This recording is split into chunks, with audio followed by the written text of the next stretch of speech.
आत्मीय भाइयों एवं बहनों, पुस्तक आंतरिक कायाकल्प का सरल किंतु सुनिश्चित विधान, लेखक ब्रह्मवर्चस्व,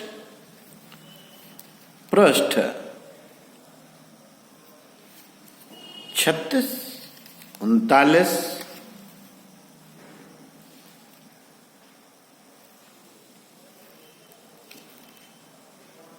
से 39 तक आपको अपनी आवाज में पढ़कर सुना दूं। साथियों, पुस्तक थोड़ी सी बहुत पुरानी है और जरा में इसके कागज फट जाते हैं, फिर भी अच्छी लगी तो आपको पढ़कर सुनाता हूं। दिक्कत होगी थोड़ी पढ़ने में, लेकिन कोई बात नहीं, आप सुनते रहिए। मित्रों, राजदंड की व्यवस्था इसलिए है कि दुष्कर्मों की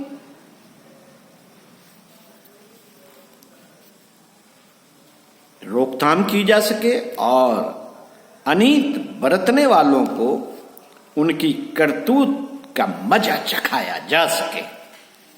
पुलिस, कचहरी, जेल, फांसी आदि शासकीय दंड व्यवस्था का अस्तित्व मौजूद है। चतुरता बरतने पर भी लोग उसकी पकड़ में आ जाते हैं और आर्थिक, शारीरिक और मानसिक दंड भुगतते हैं, बदनामी सहते और नागरिक अधिकारों से वंचित होते हैं। इतने पर भी पीछा नहीं छूटता। शारीरिक व्याधि और मानसिक आदि उन्हें घेरती है और तिल तिल करके रेतने काटने जैसा कष्ट देती है। शरीर पर मन का अधिकार है। अचेतन मन के नियंत्रण में आकुंचन, प्रकुंचन, निमेश उन्मेष, श्वास प्रश्वास, रक्त संचार, ग्रहण विसर्जन आदि अनेक स्वसंचालित समझी जाने वाली गतिविधियां चलती हैं। चेतन मन की शक्ति से इंद्रियां और कर्मेंद्रियां काम करती हैं।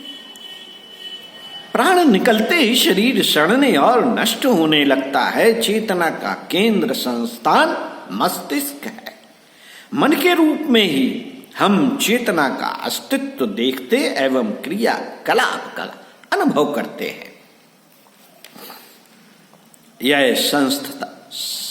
यह संस्थान मनोविकारों से, पाप ताप एवं कसाय कलमसों से विकृत होता है और उसका प्रभाव शारीरिक आरोग्य पर पड़ता है और मानसिक संतुलन पर भी।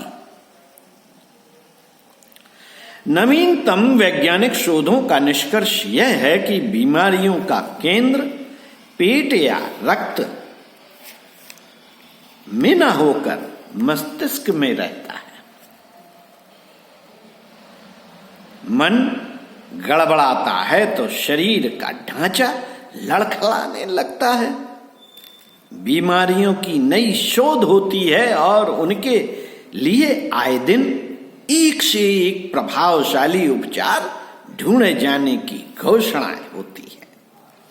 अस्पताल तेजी से बढ़ रहे हैं और चिकित्सकों की बाढ़ आ रही।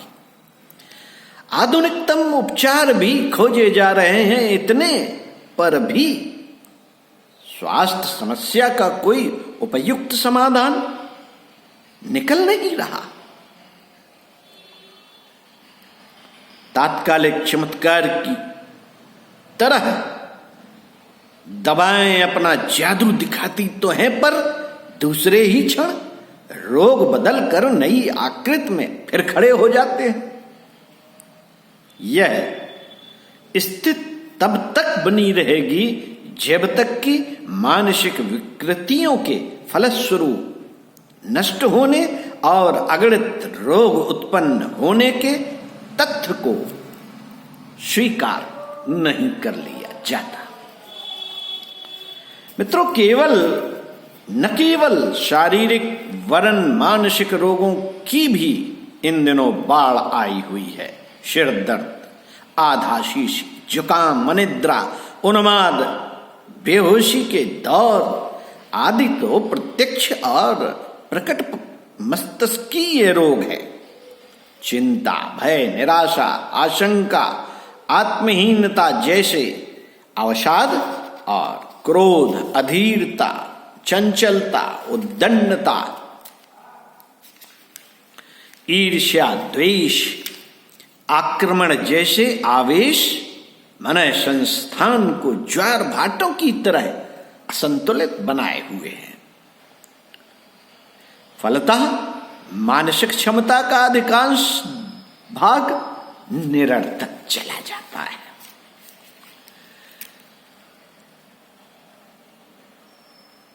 एवं अनर्थ बुनने में लगा रहता है। अपराधी दुष्कृत्यों से लेकर आत्महत्या तक की अगणित उत्तेजनाएं विकृत मनुष्य के उपार्जन ही तो है। तरह तरह की सनकों से कितने ही लोग सनकते रहते हैं और अपने तथा दूसरों के लिए संकट खड़े करते रहते हैं। दुर्व्यसनों और बुरी आदतों से ग्रसित व्यक्ति अपना साथियों का कितना अहित करते हैं, यह सर्वविदित है। पागलों की संख्या तो संसार में तेजी के साथ बढ़ रही है। मनोविकार ग्रसित अर्थ विक्षिप्त लोगों की गणना की जाए तो आधी जनसंख्या इसी चपेट में आई हुई दिखाई पड़ेगी। शारीरिक रोगों का विस्तार भी तेजी से हो रहा है। दुर्बलता और रुग्णता से सर्वथा अछूते व्यक्ति बहुत ही स्वल्प मात्रा में मिलेंगे, बहुत कम मात्रा में मिलेंगे ऐसे लोग जिन्हें शारीरिक एवं मानसिक रोगों से सर्वथा मुक्त पूर्ण निरोग कहा जा सके। ऐसे लोगों को ढूंढ निकालना इन दिनों अतीव कठिन है। मित्रों, रंगाई से धुलाई आवश्यक है। रंगाई से पूर्व धुलाई आवश्यक है। यदि कपड़ा मैला कुचैला है तो रंग ठीक नहीं चढ़ेगा। इस प्रकार इस प्रयास में परिणाम, समय और रंग आदि सभी नष्ट होंगे।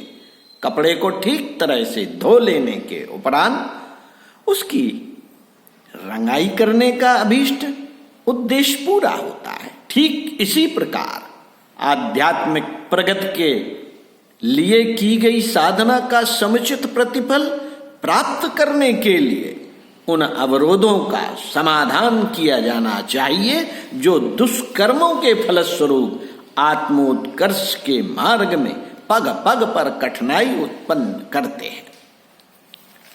मित्रों, दीवार बीच में हो तो उसके पीछे खड़ा हुआ मित्र अति समीप रहने पर भी मिल नहीं पाता। कषाय कल्मशों की दीवार ही हमें अपने इष्ट से मिलने में प्रधान अवरोध खड़ा करती है। आज की अपनी दुखद परिस्थितियों के लिए भूतकाल की भूलों पर दृष्टिपात किया जा सकता है। इसी प्रकार सुखी समुन्नत होने के संबंध में भी पिछले प्रयासों को श्रेय दिया जा सकता है।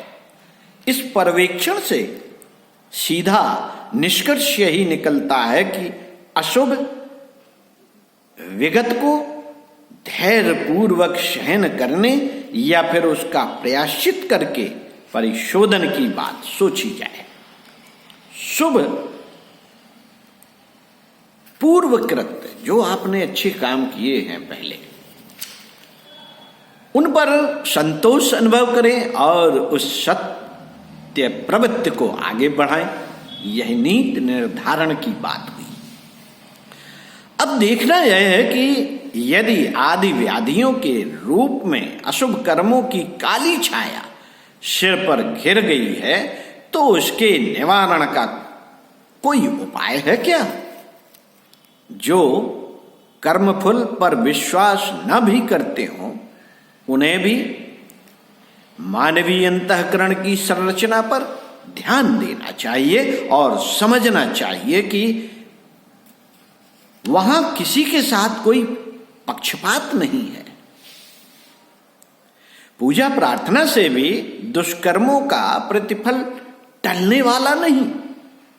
देव दर्शन, तीर्थ स्नान आदि से इतना ही हो सकता है कि भावनाएं बदले, भविष्य के दुष्कृत्यों की रोकथाम बन पड़े, अधिक बिगड़ने वाले भविष्य की संभावना रुके, पर जो किया जा चुका है उसका प्रतिफल सामने आना ही है। उसके उपचारार्थ शास्त्रीय परंपरा और मन संस्थान की संरचना को देखते हुए इसी निष्कर्ष पर पहुंचना होता है कि खोदी हुई खाई को पाटा जाए। प्रायश्चित के लिए भी वैसा ही साहस जुटाया जाए जैसा कि दुष्कर्म करते समय मर्यादा उल्लंघन के लिए अपनाया गया था।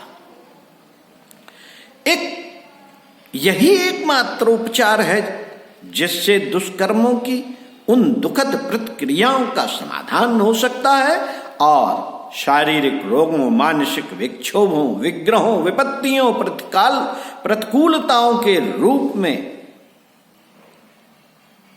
सामने उपस्थित होकर जीवन को दूभर बनाए दे रही है, जो दूभर बना रही है।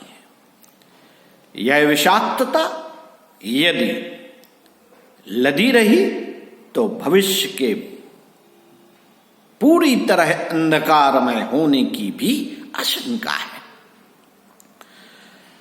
अतः प्रायश्चित को अपनाकर सामाजिक दुख कष्ट भोग कर वर्तमान और भविष्य को सुखद बनाना ही दूरदर्शिता है। कर्म फल के इस अकाट्य तत्व को दृष्टिगत रखकर ही कल्प साधना में साधकों के लिए प्रायश्चित की व्यवस्था की गई है, जिसमें तमाम चीजें आती हैं। जमीन पर सोना, अपने दुष्कर्मों को याद करके भगवान के समक्ष समर्पित करना, आस्वाद व्रत रहना वगैरह वगैरह। ओम शांति।